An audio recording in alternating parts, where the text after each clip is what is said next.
this episode of the Meteor Memoirs, we're going to be working on on index and pinky control, really separating the two out to try and gain as much control as we can. So what this will let you do is split the two halves of your hand into more like a polyrhythmic kind of control. And so the first thing that we're going to learn is the alternator, like this. And alternator is a static spin that pendulums, and then alternates into another static spin that pendulums, and then they switch off. It's a super powerful move for being able to use as a transition, because anytime that you find yourself in that pendulum situation, you can use an alternator-like feeling to switch control from pinky to index and then back.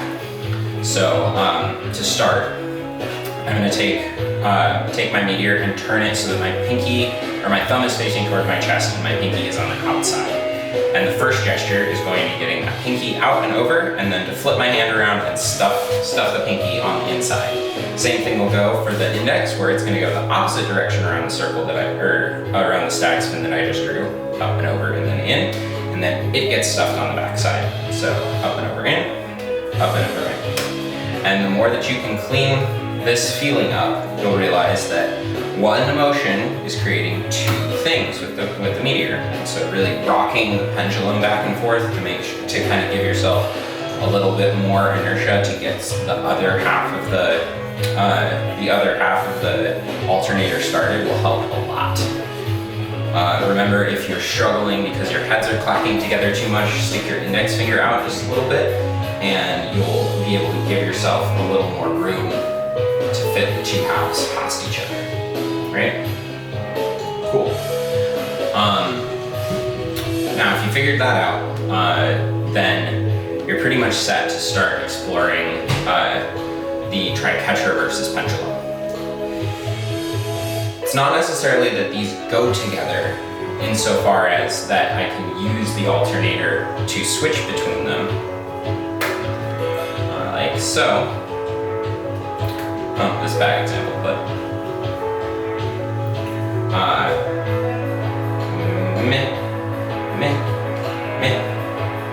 here's an alternating triquetra versus pendulum. That's the one that I wanted. But to start, triquetra versus pendulum is that we're going to have them together on one side, and up down in the middle, and then a left right on the far side.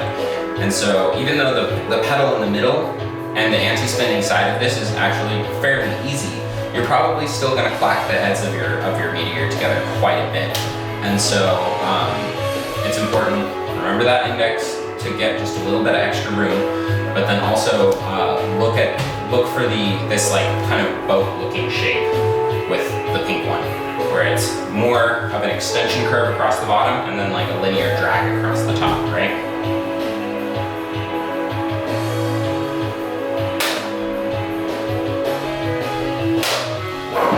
Even I'm not perfect, but this will definitely help you create a whole lot more control in the long run. Cool. One of the next pieces that I found really useful and super difficult to understand at first was just getting this front circle to pendulum back and forth. And part of that is because the bottom pinky side would always pick up too much extra energy, and so it was very difficult to just keep it static while I was working. Now with a meteor, I have this beautiful upside, which is that I can actually rotate the rope in my fingers and turn the whole object, which proceeds to turn this entire object down here as I roll it through my fingers.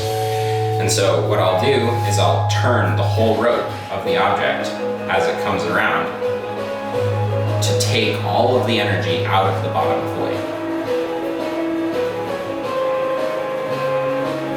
Like so.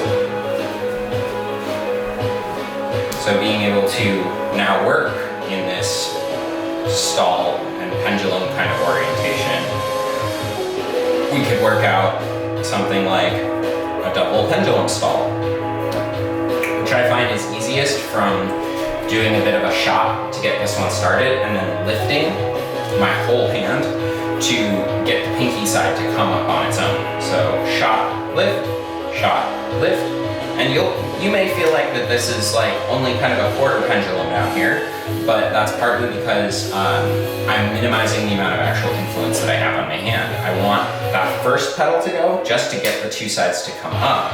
But once I have inertia in both sides of the meteor, I can turn my whole hand to reorient the whole object in space and get both of them to start moving. It took a long time for this to feel good, let alone something that I could do during my spinning.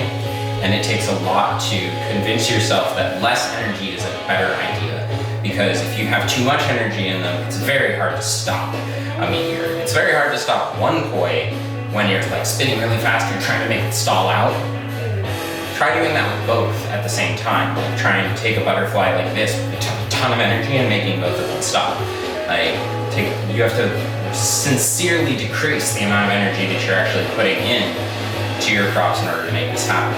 And something you guys may have noticed or may not have noticed is that my light keeps going out on this side because I have my sleep function on. That's on purpose. It's halfway to show you that I'm putting that little energy into this side. It is barely even experiencing accelerometer data that would light itself back up. Like it's going out just now, right? And I can keep it in that state to the point where it'll actually go out while I'm spinning it. So, there's a caveat, there's a fun thing, there's a twist here at the end. After all of that potential and possibility of control, I have one more sweet treat to give you, and that is the one-handed thread the needle. And the way that we get the one-handed thread the needle is from alternator. So going back to that where we started. So if I can set up an alternator like this, then the next goal is start bending the plane of each side that's coming around during its beat. This is difficult. Give yourself patience on this one. But the idea is that every time that I swing that extra beat around, I'm gonna try and lift it up over my arm in this horizontal plane. And what you'll notice is that the side that's down during its stall is being really lazy, like almost to the point where it just feels like it's getting there and it's stalling and just like petering out. That's good, we want that. That's better than the alternative. At least they're not getting in each other's way, right? So once I have this index and pinky feeling going, what I'm gonna do is use that pump to create a forward and backward inertia so that I can start generating this, where every time it comes under my hand, it's gonna do a little circle, or a little helical circle, and then every time I flip my hand, I'm putting my focus up on the top to make the thing happen, or to make the beat happen. Now I can get really into this, and I can start doing whole circles on both sides, and now I really have control of it, right? Even better is to then start learning how to cap it. The secret technique, what you'll find is that this non-native corner for this hand is actually where this becomes the most relevant. Because not only can you start a one-hand thread the needle by moving into that corner, but it's also where you'll find that it is the most useful for fleshing out your meteor flowers.